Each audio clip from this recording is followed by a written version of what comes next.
Assalamualaikum dan salam sejahtera. Apa khabar semua anak-anak murid cikgu? Cikgu doakan agar semua dalam keadaan sihat walafiat. Pada hari ini, kita akan belajar mata pelajaran sejarah tahun 5. Murid-murid telah bersedia? Jom kita mulakan. Unit 4, Kedaulatan Negara dicabar. Kita akan belajar kuasa asing di tanah airku. Objektif pembelajaran pada hari ini ialah murid-murid berupaya menyenaraikan istilah campur tangan, penjajahan dan naungan dengan tepat dan betul. Kriteria kejayaan pula, murid-murid dikira berjaya sekiranya dapat menyenaraikan sekurang-kurangnya 3 kuasa asing yang campur tangan di negara kita. Standard pembelajaran yang akan kita belajar pada hari ini ialah 7.1.1 iaitu menyatakan istilah campur tangan, penjajahan dan naungan. Cikgu harap murid-murid dapat sediakan buku teks sejarah tahun 5 Sekolah Kebangsaan. Rujuk muka surat 46 dan 47 ya. Kita akan belajar tajuk kuasa asing di tanah airku. Kita juga akan belajar istilah baharu pada hari ini, iaitu naungan, campur tangan dan penjajahan. Untuk makluman anak-anak murid cikgu, tanah Melayu pada suatu ketika dahulu pernah menjadi tumpuan dari seluruh pelosok dunia. Tanah Melayu juga pernah dikuasai oleh beberapa kuasa asing sejak tahun 1511 sehinggalah negara kita berjaya mencapai kemerdekaan pada tahun 1957.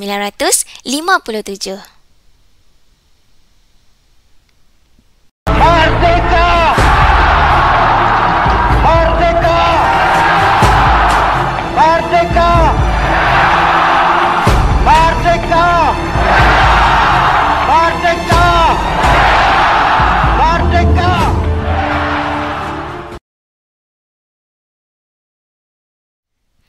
Jom kita lihat kuasa asing yang pernah menjajah negara kita.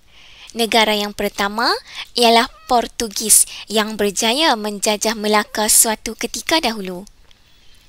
Kuasa asing kedua ialah negara Thailand atau kita lebih kenali dengan Siam. Seterusnya ialah negara Jepun. Kuasa asing yang seterusnya ialah British dan yang terakhir ialah Belanda. Jom kita ulang semula kuasa asing yang pernah menjajah negara kita suatu masa dahulu. Yang pertama Portugis, kedua Siam, ketiga Jepun, keempat British dan kelima Belanda. Murid-murid rasa apakah faktor kedatangan yang menyebabkan kuasa-kuasa asing ini datang ke tanah Melayu ya?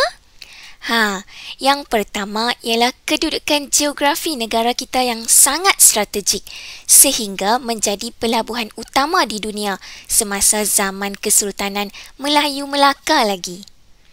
Selain itu, tanah Melayu sangat kaya dengan hasil bumi dan sumber alam seperti emas, biji besi dan biji timah. Kuasa-kuasa asing yang datang ke negara kita sebenarnya mempunyai strategi mereka yang tersendiri untuk mencapai matlamat masing-masing. Antaranya, naungan, campur tangan dan penjajahan. Jom kita lihat apakah maksud istilah naungan. Naungan bermaksud perlindungan yang diberikan kuasa asing kepada sesebuah wilayah atau negeri. Seterusnya, negeri naungan menghantar ufti sebagai tanda persahabatan dan menjamin keselamatan. Apa itu ufti? Lepas ini kita akan bincangkan. Seterusnya, negeri naungan Siam sehingga awal abad ke-20. Ialah negeri apa yang murid-murid? Ada negeri Perlis, Kedah, Kelantan dan Terengganu. Ingat tak tadi cikgu ada sebut tentang ufti? Apakah yang dimaksudkan dengan ufti? Ufti ialah pemberian berbentuk wang, bunga emas dan persalinan oleh negara kecil kepada kuasa besar sebagai tanda mengakui kekuasaannya. Atau maksud yang lebih mudah ialah hadiah yang diberikan kepada kuasa yang lebih besar untuk mendapatkan perlindungan. Apa pula maksud bunga emas? Bunga emas merupakan salah satu ufti yang diperbuat daripada emas dan perak. Maksudnya, mereka memberi hadiah bunga emas ini kepada kuasa yang lebih besar. Selain itu, bunga emas ini sebenarnya dihantar kepada pemerintah Siam setiap 3 tahun. Jom kita lihat pula maksud campur tangan. Campur tangan bermaksud kuasa asing yang mencampuri hal ehwal pentadbiran negeri secara langsung. Dalam isu ini, mereka telah datang menjajah. Selepas itu, mereka campur tangan pula. Residen British telah dilantik untuk membantu pemerintah tempatan seperti Sultan dalam menguruskan pentadbiran. Murid-murid tahu tak campur tangan di tanah Melayu oleh British bermula di negeri mana ya? Bagus, bermula di negeri Perak melalui Perjanjian Pangkor 1874.